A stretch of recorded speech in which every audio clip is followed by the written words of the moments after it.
The early 19th century was a time of profound upheaval. Napoleon Bonaparte, once celebrated as a liberator of the people, now sought to carve an empire across Europe through relentless war. Cities fell, armies clashed, lives were irrevocably altered, and at the heart of the continent, Vienna, the cultural and political epicenter of the Habsburg Empire, found itself caught in the storm. Twice Napoleon's armies occupied the city, their presence a grim reminder of the fragility of peace. For the people of Vienna, the Napoleonic Wars were not an abstraction. They were a reality felt in every corner of daily life. Churches filled with prayers for safety, homes bore the scars of conflict. And yet even in the face of such turmoil, Vienna remained a city of music, its traditions a lifeline for those seeking solace amidst chaos. But for one man, the turmoil outside was matched, perhaps even surpassed, by an inner battle. Ludwig van Beethoven, hailed as Vienna's greatest living composer, was facing a loss more devastating than any invading army, the loss of his hearing. By the time he began work on what would become his fifth piano concerto, Beethoven's world was slipping into silence. The joy of conversation, the nuances of the orchestra, even the sound of his own music, all were receding, replaced by an unrelenting hum that filled his mind like the drumming of distant cannons.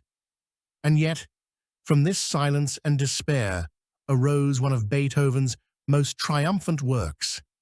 Completed in 1809, against the backdrop of Vienna's occupation by Napoleon's forces, the Fifth Piano Concerto was unlike anything the world had heard before.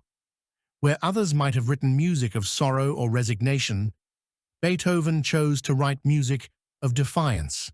Later christened the Emperor Concerto, it stands as a testament to the resilience of the human spirit.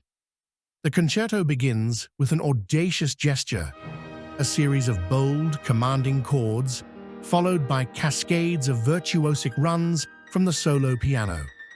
It is not a tentative introduction, but a proclamation, a declaration that even in the face of silence, Beethoven's voice would not be diminished. Throughout the work, Beethoven explores contrasts between power and delicacy, grandeur and intimacy. The solo piano and orchestra do not merely accompany one another, they challenge each other, echoing the struggles and triumphs of the human spirit. The slow movement, with its ethereal beauty, offers a glimpse of peace, a respite from conflict, before the finale erupts with jubilant energy, a celebration of life, of victory, and of hope. Beethoven poured his soul into this composition, his music a light in the darkness for a world shrouded in despair. More than 2 centuries later, Beethoven's Fifth Piano Concerto remains a masterpiece, not merely of technical brilliance, but of emotional depth. It transcends its time, its notes resonating with each new generation. Born from the crucible of war and personal loss, the Emperor Concerto reminds us that even in the darkest moments, there is a force within us that can create beauty, inspire courage, and sustain hope.